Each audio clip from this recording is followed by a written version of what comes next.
Welcome to Grit, the Real Estate Growth Mindset podcast, hosted by Brian Charlesworth, founder of Sisu. Sisu provides growth automation software for real estate. You'll hear stories from real estate thought and technology leaders, team owners, and brokers on how they grew their business in a rapidly changing industry. You'll learn how to transform your brokerage and teams into a high-performing and analytics-driven business so you have a new, durable, competitive advantage against disruption in your market. So let's get right into it. All right. Hey, everyone. Welcome back to the podcast. I'm Brian Charlesworth, the founder and CEO of Sisu and your host of the show. And today I'm here with Dan Beer. Dan is out of San Diego. I have not gotten to spend a lot of time with Dan like I have with most of the people that I've interviewed so far.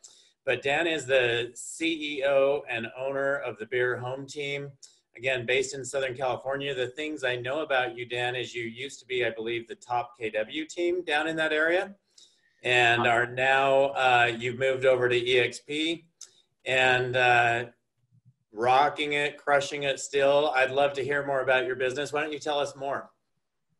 Yeah, so it is fun to be here with you, and you have an awesome set of tools and software, so I know a lot of people very happy with it. So kudos to you on what you've built. It's a great service to people. So we've built this team, right? I was an individual agent, and then it kind of started to have more leads than I can handle. And I went through that long process that most people go through of, I should start adding people, but we start adding them all in the wrong way and with the wrong structure and, not really under any kind of business platform. And so of course we lose those people and we build and rebuild. And that goes on for years for most and with a lot of expense and myself included.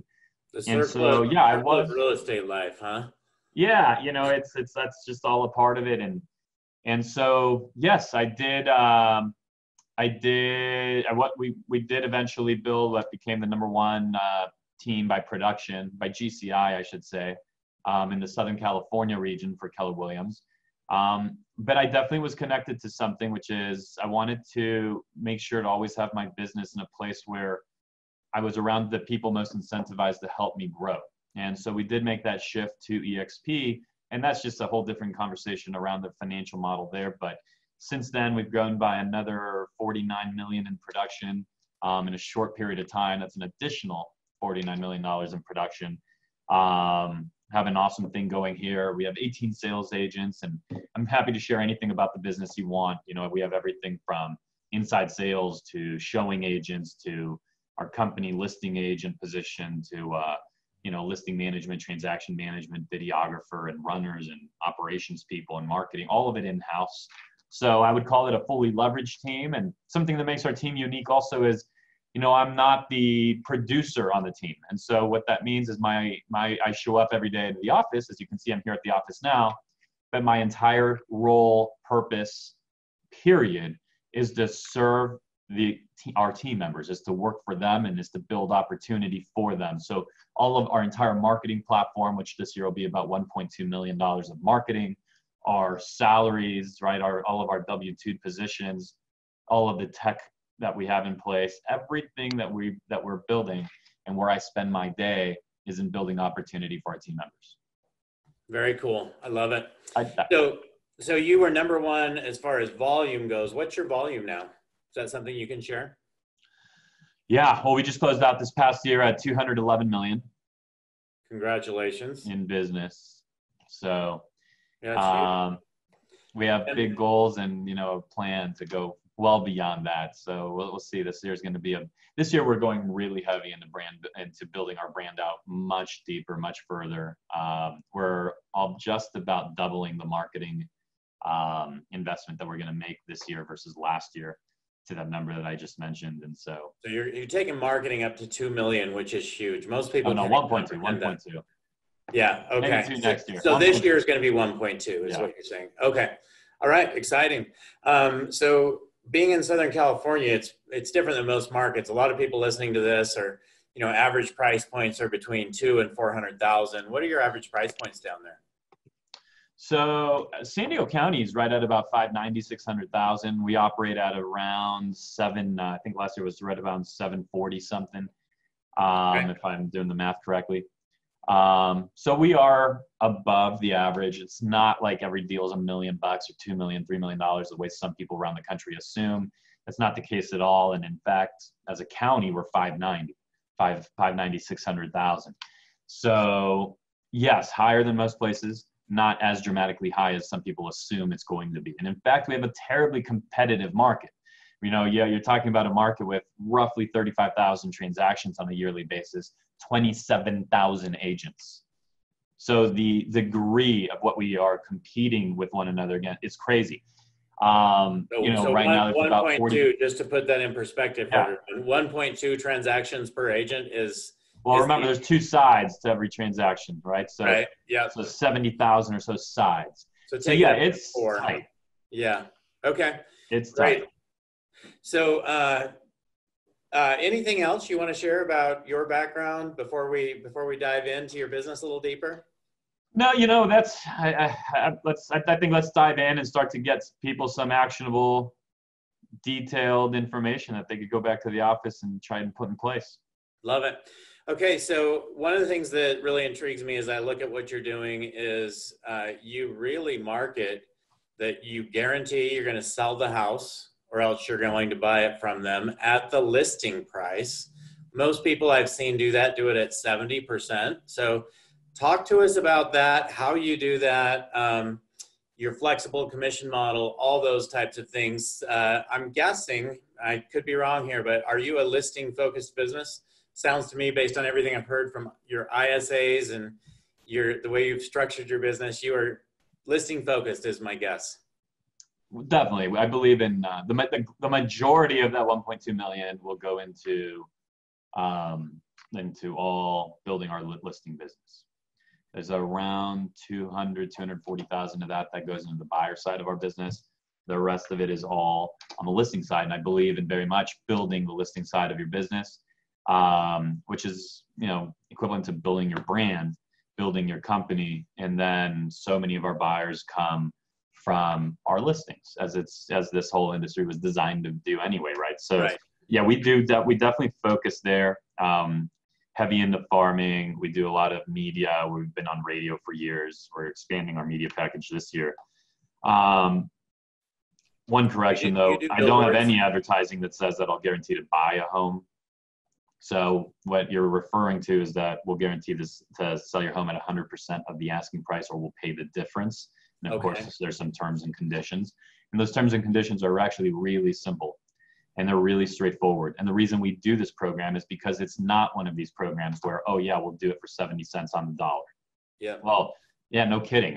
Sure, I have that program too then, right? Who wouldn't buy a home for 70 cents on the dollar? So the reason we have this program is because it's straightforward and because it's genuine and because it's real. When we're at your home and we're assessing the fact that your property is, say, 600,000 and we want to list for 600, then that's my recommended list price. It's 600. Now, you can at that point decide to do the guaranteed sale program or not. And simply, we just have a little bit of a guaranteed sale premium above the commission that we would normally charge. Not much, by the way. It could be as little as 2% more. And that's a very small price to pay for certainty on the seller side. And so we'll pay we'll pay the difference between the list price and the sales price up to the full amount of the commission that we earn as on the listing side of the business. And so it's as simple as this. We're the ones that recommended the price. By the way, we recommended the price before knowing that you'd want the guaranteed sale or won't want it. A lot of people don't. And the reason a lot of people don't is they're going to get the same marketing package, whether they have it or not. And it's just going to, they could save a couple of points by not taking the guarantee.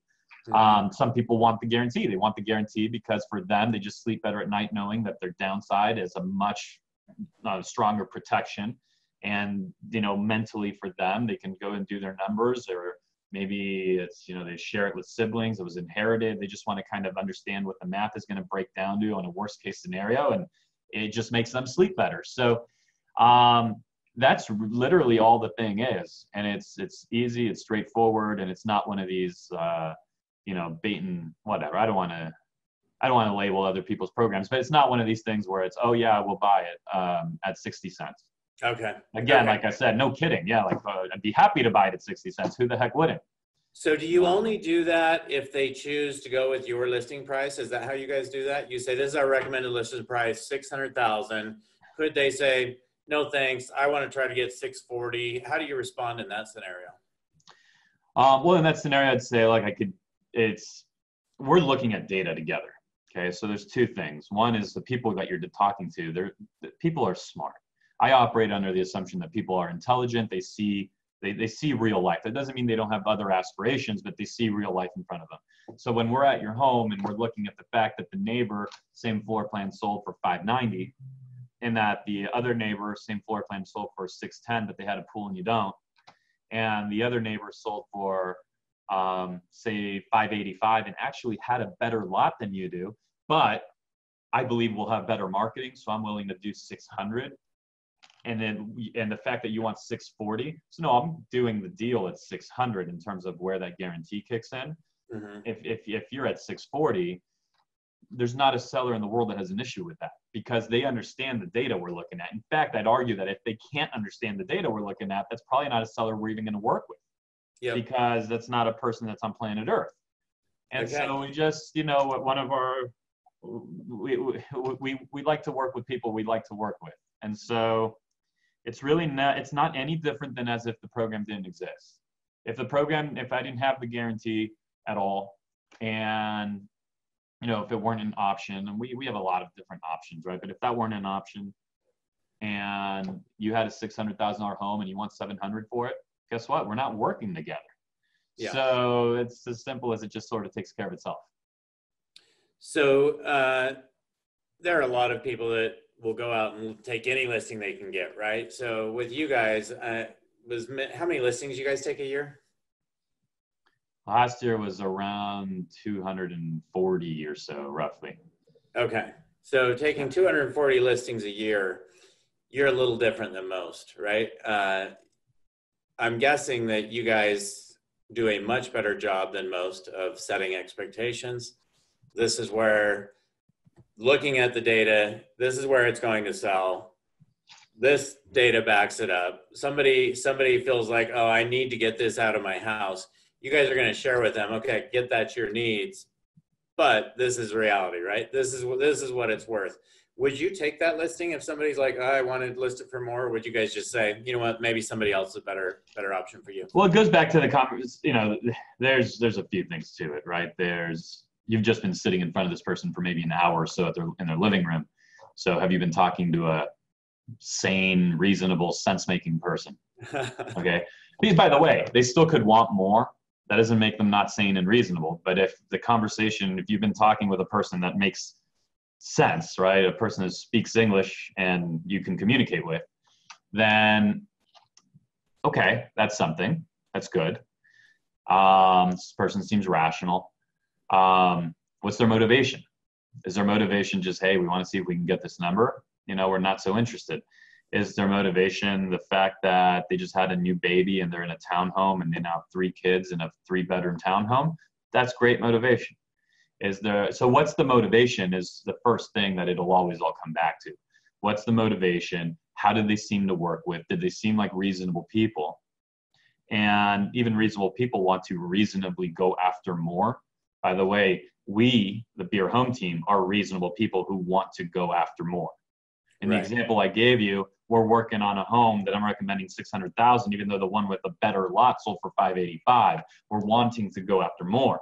But we also have to be conscious of the fact that we're never selecting the sales price. All we're ever selecting is the marketing number, the positioning of the home into the marketplace so that people see some degree of value and then show up to compete with one another for the house. If you could have the best marketing in the world, but if you're completely disinviting them with your price, with the way you've positioned it, if you're disinviting them by showing absolutely no sense of value, no one's going to be at the home. It doesn't matter what you do or how many newspapers you put the thing in or internet websites or how many countries you advertise in, or it won't matter at all. Yeah. So we're very conscious of the fact that when you're as an agent pricing a home. You're not pricing for the sales number. You're pricing for where am I going to be able to establish a marketing number that will complement the rest of my marketing package for this client. If we go back to Business School 101, we learned about the 4 Ps, right? Product placement, price, and some other P. What was the other P? What the heck was it? Maybe it was the 3 Ps. Anyway, price is one of those Ps. Yeah. And so it's only one ingredient in the marketing stack. And it has to be congruent and complement the rest. It can't blow up the whole plan. Okay. So let's talk about your marketing package. Are there key elements that you feel need to happen to get a home sold from a marketing perspective? Again, I think a lot of people, Dan, aren't nearly as focused on listings as you. I see more and more teams and brokerages that are buying leads from Zillow, right? That's how they're growing your business versus focusing on radio and billboards. Yeah, so when I mentioned, of the 1.2 or so, around 200, 240 of that going to buyer side business, that's Zillow. So we love Zillow. Yeah. Having said that, it's a great complement to a listing focused business. Mm-hmm. So the ingredient people need in their marketing package is to develop their story. You need to spend time really thinking about what is it that everybody else does and where are the issues around those things that they do. And so here are the things I'm going to go through, and this is the system that I'm going to create to solve the pain points created by the system that everyone else is using, and therefore have a differentiated process. I'm also going to have a story built around it. It's good, good salesmanship is good storytelling. It's storytelling in nonfiction. Okay, don't become a fiction storyteller. Be a nonfiction storyteller, but it is storytelling. And so when you can formulate that, and in our case, we've even gone ahead and named that process, trademarked the process. And so when you can create a system, don't forget one thing. You're going to a listing appointment and competing against agents that went through as little effort to get licensed as you did. Every one of us, very little effort to get licensed. It takes just about nothing. And that's an issue. And we could sit here and have the rest of this podcast focused around what a terrible issue that is, and we'd be right. Mm-hmm. Or we could just say, hey, well, that's also reality. So let's go ahead and use that as an opportunity.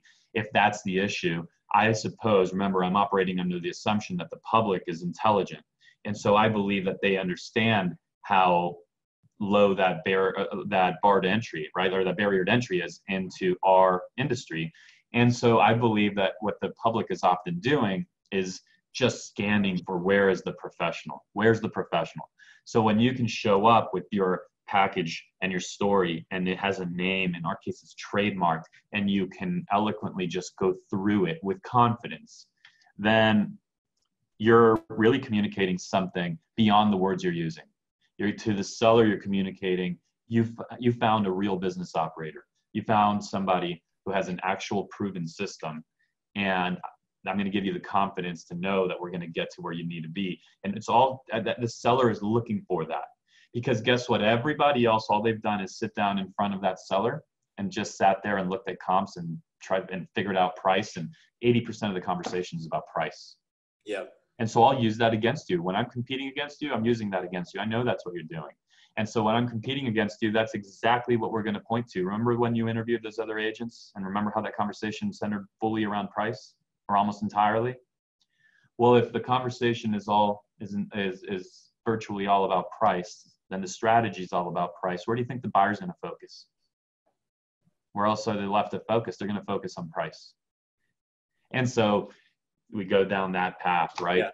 Yeah. And so let me share with you why because of that observation, let me share with you what we do, and here's what we've observed, and so then we go down a different path. So now they've interviewed maybe 2 or 3 that sounded kind of the same, one that sounded different. So you asked, what should people focus on in their marketing stack? It's having something different. It's having their unique story. A differentiator, and create your story. What sets you apart? Yeah. Great. There you go. Let's talk about ISAs for a minute. Are your ISAs inbound or outbound? In. Okay. So they're taking calls that are coming in from what type of leads? Anything from signs, from Zillow, from radio, from billboard, from anything, from our website, like literally from anything. Okay. Referrals. How long have you Yeah. had ISAs in your business, Dan? Oh man.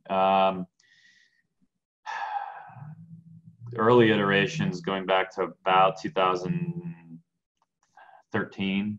Okay, so about 7 years, give or take. So I know there's been a struggle with a lot of people to keep ISAs in that role. A lot of people have them wanting to step up to be agents and that type of stuff. What advice can you give us around getting ISAs who love to be in that role, who are going to stay with you, and how long have yours stayed with you? How do you incentivize them and really keep them happy to be in that role? Because great ISAs are going to make a major impact on a solid business if you can do a great job there. So I'd like to help people understand how to do that better. Yeah. Well, number one is, in some, I've seen teams, I've visited with teams where their ISAs are definitely just like, I don't know. So it's a second class citizen position. It's minimum wage, that kind of thing. You typically see these with the outbound groups more so than with the inbound groups. Mm-hmm. Okay. Yeah. When you have the marketing investment that we have, my belief is that the ISAs are one of the most important people on a team.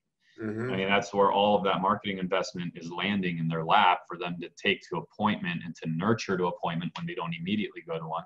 And so one of the deals is like, you're going to get the way you value it, it's going to show up, right? In terms of, if you think it's like a side position, so will they. Well, we think it's one of the most important positions in our business. And so we have long-term people there. We pay really well. Our ISAs have, aside from their base salary, they have incentives based on what they can control, which is appointment setting. Yes, on the closing. Do you follow it all the way through? So do they get a percentage of each transaction that closes that they've done, or it's just based on appointments set? No, we do a flat fee additional bonus on the closing, but it's small. It's just really to have them have a little bit of an additional celebration. So the bulk of their comp, closing, but still based on closing, right? Still based on setting a solid appointment that's going to go from appointment met to the majority of their comp is based on setting a qualified held appointment. Okay. When the appointment is held, they've earned money. Okay. Because that's what they can control, and so they like that. Number two is they have a benefits package. They have health. They have a 401k profit share plan. They have disability. They have life insurance. They have all these things. And so one of the keys is that. But don't forget, look, it's hard to keep people in any position, right? I mean, people's assistants and listing managers and marketing people and agents, and everyone's moving everywhere. So the ISAs, same thing. You have to show them a path to how their life is going to progress and develop. You're not going to be able to get great people if they have a ceiling. There has to be a path, and that's going to just be true for anybody in the organization. So I don't really see it being any different from anything else in the organization, in that we don't have a single position we don't value highly, and they're certainly one of them. I can tell you, if you came to the office, you might think that they're like everyone's manager or something. Like, they are important people here. Love it. Yeah. Okay. So I know we're short on time. Tell me what your main focus is this year. It sounds like maybe it's the increase in marketing spend, or is there some other major focus that, based on where the industry is going, that you feel is critical to really take your business to the next level this year? Every year we go through an exercise. Every quarter we go through an exercise, and then we of course do our year one. At the beginning of the year, we establish what are our rocks for the quarter, meaning what are the things that we're going to really need to accomplish, which of course should be in alignment with the amount of sales that we're looking to have over the course of that year, which of course is in alignment with where we're looking to be in 3 years, which is in alignment within 10. But because we update this on a quarterly basis, we're always in a, if you've read like Good to Great, like get that flywheel really going. and keep it going. So there's nothing terribly different we're going to have to do this year, except for to continue to find great people, make excellent investments into who they are as human beings, not just as real estate agents or as employees, but, you know, we do self-development budgets, we do travel allowances, we do all kinds of things, because we want people to expand who they are. And we're going to continue to do that. We're going to continue to do that, all while doubling down on our lead generation investment this year. And we're going to add great agents to the business. So we're going to just continue to do a lot of what's gotten us here and do some of it, you know, double down or triple down on aspects of it. That's it. You know, it's simple, not easy. That's definitely not, you know, and it's not something, that's not a little saying I made up by any means, but it's true. Yeah. And so a lot of our focus this year is just on conversion.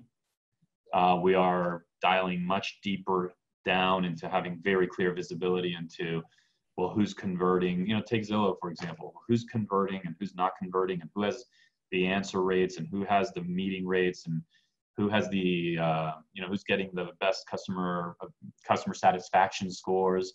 And let's just pour more into them and the people that aren't so interested in that source of business. And we love you anyway, but let's make room for the people that are.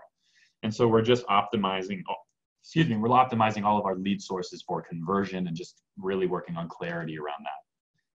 Great. Love it. It's fun to see how many team owners are really now shifting to where they are making true business decisions based on their ROI on those lead sources. Sure. This is who my leads are going to. This is how much I'm spending in each category, because people are starting to understand that. So it's great. That's one of the things you help people understand, which is a great thing. Yeah, we get to see a lot of that, right? I mean, it's fun to see people's businesses change because of that. So you mentioned Good to Great. Is there another book that you would recommend that everybody in this business should read? You know, for me, one of the biggest impact books for me was Dan Kennedy's No BS Time Management for Entrepreneurs. And it was that book that just really brought a concept that we all understand. Conceptually, we all understand that you can't do $10 an hour work if you want to make $100 an hour, you know, that kind of thing. We all understand it. It's easy to comprehend, but very few of us live it and feel it and internalize it. Something about that book, which by the way is a great read, something about that book just shifted my chemical makeup. And since then, I just find it very difficult. I'm almost incapable of doing anything under my desired hourly rate. And it's just so top of mind for me constantly. I mean, if I needed to go somewhere and you offered to pick me up, but you were going to take 30 minutes to pick me up and I could just get an Uber and go there for $20, I'm doing the math and I'm thinking, dude, I'm meeting you there. I can't just sit around, you know, to try to save $20. I can't do it. And so that book, tremendous impact for me. It's not guaranteed to, you know, create that click that it did for me and everybody else who reads it, but I'd give it a shot. And it's just one of the best books on the subject anyhow, if you want to optimize your day. Yeah. So yeah. Start there. Perfect. Love it. Okay. Well, how do people get a hold of you? If people have more questions. Yeah, you could, hey, look, you can find me on Facebook, of course. I've just started Instagramming, so I'm looking to build up right there. So, and I'm putting up some good content, even though I literally just started with Instagram. Believe it or not, late to the game. My wife's been telling me for years, so has everybody else. So just find me there. You can email me, dan@beerhometeam.com. You can, of course, go to agentacademy.com. Agentacademy.com is where I put up consistent video content to help you build your business. And it's all just free content. I put one up just about every week. There's some additional premium courses there that you can check out or not, but the free content kicks butt. And I'm happy to connect with you. If you're looking at joining the strongest mastermind group in the world, you know, dozens of million GCI agents who we literally share everything with one another on a weekly basis, then you can inquire about our group that we've built at EXP. And just happy to share regardless of where you're at or who you're with or anything else. So thanks for having me on, man. This is great. Yeah. And you guys really are doing good things. I know some top-notch teams that are operating at a much higher level than they were previously, thanks to Sisu. Yeah, thank you. Love what you're doing.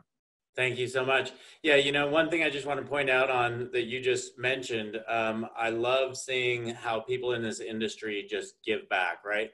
You post all these videos out there that people can just go consume for free. So people listening to this, take advantage of it, right? Dan has built an incredible business. Take advantage of that. That's free content sitting there for you. So Dan, thanks so much. Really appreciate it. And have a great day. You got it, man. All right. We'll see you. So there you have it. Thank you for joining us on our podcast. If you have an interest in a free 7-day trial of Sisu, make sure that you use the coupon GRIT, that's GRIT, to waive all your setup fees and receive a 10% discount on your subscription. If you enjoyed listening to this podcast and want to subscribe, search GRIT, the Real Estate Growth Mindset Podcast, on iTunes. And with that, we'll catch you next time. Take care.